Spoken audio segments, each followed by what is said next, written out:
1-1 on the night, Barca through to the finals, Chelsea in tears, and Drogba crashing out, and with Iniesta being Barca's greatest hero, and Ovrebo being Chelsea's greatest villain.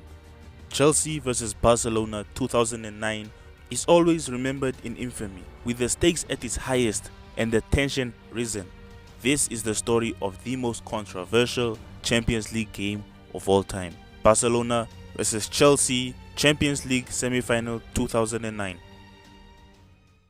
So before we talk about this match, you have to understand how each team reached this stage of the competition.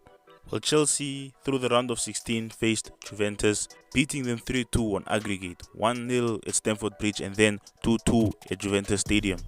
But then they'll face an old rival, a massive rival in Champions League, and that's Liverpool. Liverpool and Chelsea at this point in the 2000s were having classics upon classics, from their ghost goal in 05 to their 3-2 classic in the 2008 season. And this match was no different.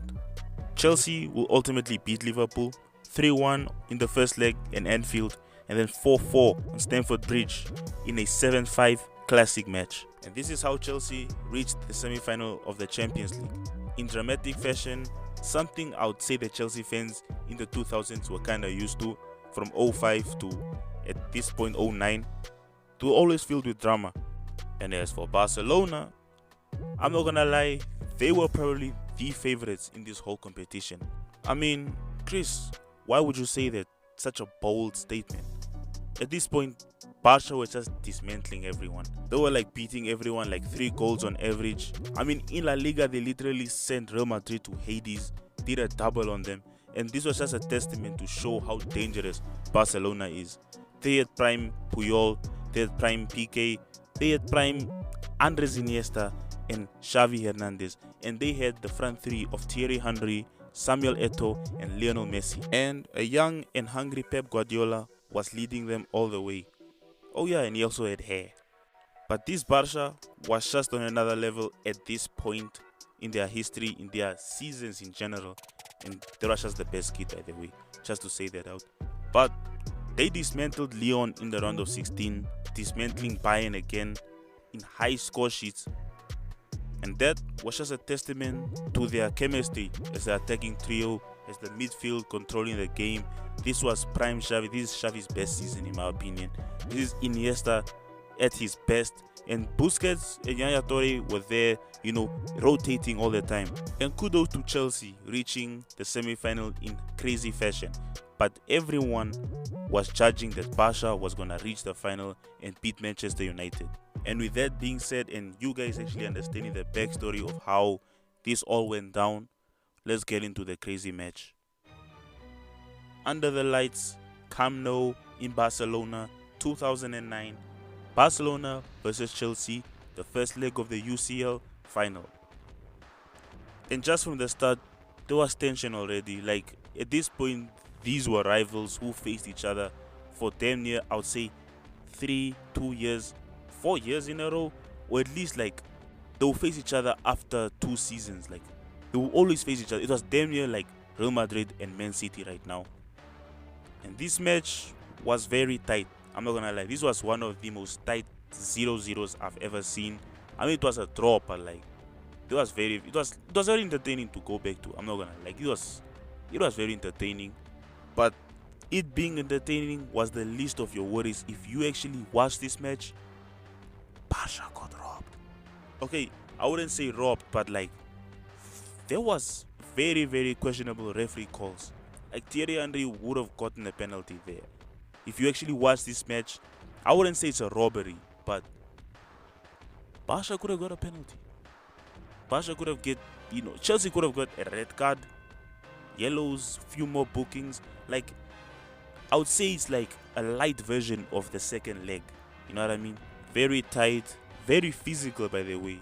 And after Messi saying Barcelona players hated Chelsea more than Real Madrid, watching this match and seeing the physicality, you kind of see it different now. Oh yeah, and Pep had hair. I don't know. I keep forgetting to tell you. Pep had hair. So the match ended in a draw, and it was time to end this match and to end this draw in Stamford Bridge. Let's get into it. There we have it. Champions League semi-final second leg. Stamford Bridge under the bright lights. It was Chelsea versus Barcelona. Who would reach the final?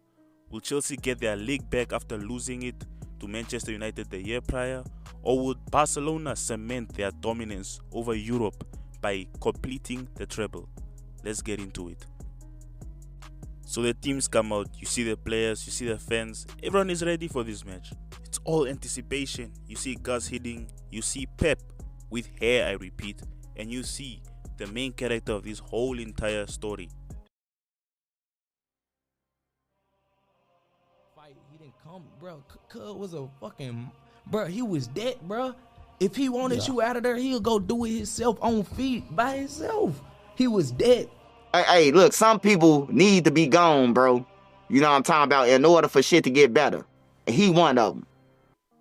So the match begins and it's already physical and tight as it's supposed to be every time Chelsea and Barcelona face each other. And it kind of looked like it's gonna be those games that aren't free-flowing and just attacking. And several minutes in, we see Michael Essien score, I don't know what kind of conversion shot that is, and it's a goal of the year contender. But that's not even my main issue. My issue is like, why did Michael Essien just decide to take a shot? He definitely had personal problems with that ball. And if I'm Barcelona, I'd also pray for the referee to rob this game for us too.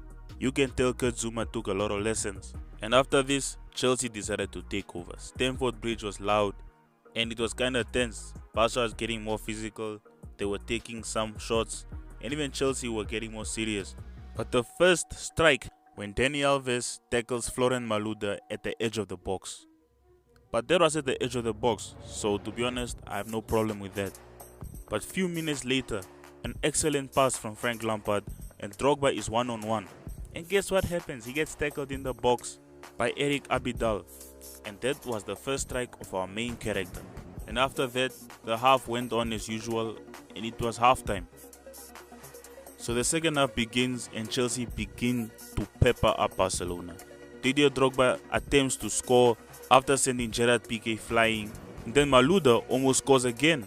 And just a couple minutes later, Didier Drogba bosses past Yaya Toure. And when he's almost one-on-one again, he gets tackled in the box. And you guessed it, no foul. After Barcelona adding a little bit of pressure, Nicolas Anelka will be one-on-one until Eric Abidal will tackle him. And this will lead to Abidal getting sent off, so Barcelona was with 10 men. And after this, there will still be no extra goals and it was still tense as usual. And a few minutes later, Anelka would still be one-on-one and he would fall in the box again. And at this point, the Chelsea fans are going crazy with the thought that Chelsea could have actually have 2 penalties in this game at this point. And not too long after this, we would see a handball, direct handball from Gerard Piqué, and yet not a penalty. And at this point, this was the most clearest example to show that this guy was drunk on this day. And with the fact that Chelsea missing a lot of chances and not finishing their dinner when they needed to, near the end of the game, Lionel Messi would have the ball, pass it to Iniesta, and just like that, outside the box, Barca would equalize 1-1. And at this point, Barca is in the final because of away goals. And Stamford Bridge, silent and in panic mode. And at the away stand, it was absolute euphoria for the Barca fans. But the game wasn't over, because with the little hope Chelsea had, they would try one more attack. Last seconds of the game, Chelsea get a corner, Petr Cech is right there as well. And when they get a corner, deflected right into Michael Ballack's area, he would volley that ball, but then handball. And with the whole Stamford Bridge in an uproar, everyone sees the iconic image that everyone now knows of Michael Ballack chasing the referee. No penalty. And already at this point, this was already making headlines, or going to make headlines, as one of the most controversial Champions League games ever. And with the fans in chaos, the pitch in chaos, the bench in chaos, the main character of this whole story blows the whistle. Game over. Barca in the Champions League final, and Chelsea missing out on a second all-English Champions League final once more and trying to get their league back on Manchester United. But the crazy part is, when Ovrebo blew the whistle, what happened after the pitch is also what's so legendary about this match. Because when every Chelsea fan, every Chelsea player ranting, complaining, Didier Drogba on the bench would give one of the craziest quotes, one of the most legendary shots on camera of him facing the camera and saying, Man there trying to stop Drogba getting himself into further trouble. It's a fucking disgrace.